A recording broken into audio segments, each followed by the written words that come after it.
Brought to you by Penguin.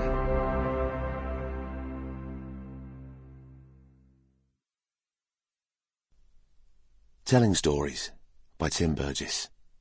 Read by Craig Parkinson. 1. The Best Band in the World. When I was asked to write this book, I quickly saw the true potential and scale of the opportunity I'd been given, though it took me a couple of years to ease myself into the driving seat. Like anyone else, my story's been a succession of days that roll into each other, sometimes with direction, sometimes without. Though I've probably had even less of a plan than most. When I was little, I used to get told off for pushing things too far. Things that seemed to bother other people came quite naturally to me. Like testing whether the goldfish bowl could balance on the edge of the kitchen table. It didn't. Or whether I could pedal downhill with no hands and 2 flat tyres. I couldn't. Injuries were painful and trips to the hospital frequent.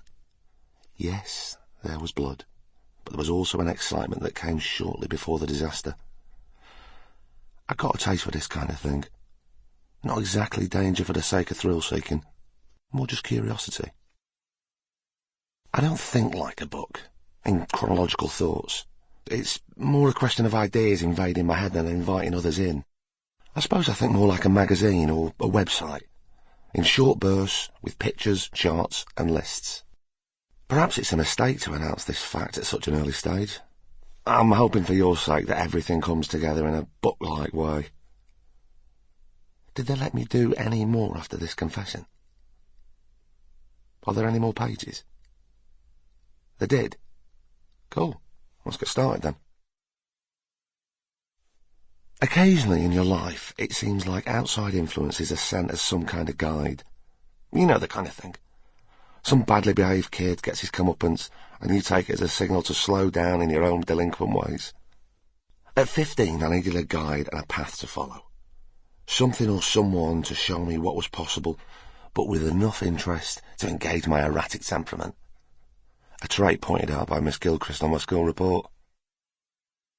I was already of the mind that school wasn't the place where I'd learn the best things to lead me through life. But in fact, it was a school trip that first introduced me to the ramshackle parallel worlds of factory records and the hacienda. They were to be my early guides. For the life of me, I can't now imagine for what reason a bunch of school children were being led around what would become the epicentre of a musical revolution. It was sometime in 1982, and a forward-thinking teacher in the staff room of Leftwich High School had seen fit, and had it cleared, to take Class 5C to an as-yet unopened nightclub that would, over the next decade, instruct the world in a new way of doing things. When the hacienda opened, it showed no signs of being the cultural landmark it would grow into over the next few years. The likes of Graham Park and Dave Haslam would usher in the house revolution in 1987 to 1988, and with it came a drug called ecstasy, and the unifying of a generation that a couple of years earlier had been knocking each other around on the terraces of Old Trafford and Main Road. But the opening night saw local racists Burnham Manning on the bill, alongside South Bronx, post-punk girl funksters, ESG. So why were we there? I really can't be sure. But I like to think that I was being shown the light. Not that my memories are entirely good. A girl threw up in the doorway. Let's call that something sent from the future, to show me the flavour of things to come. A flavour I couldn't quite put my finger on, but one I knew I wasn't fond of. Anyway, just as some kids would have found their scientific future on our trips to the Jodrell Bank Radio Telescope, or their condiment calling at the Salt Museum in Northwich. Thank God I didn't see the light there. Everything about the hacienda and, in turn, factory records captivated me.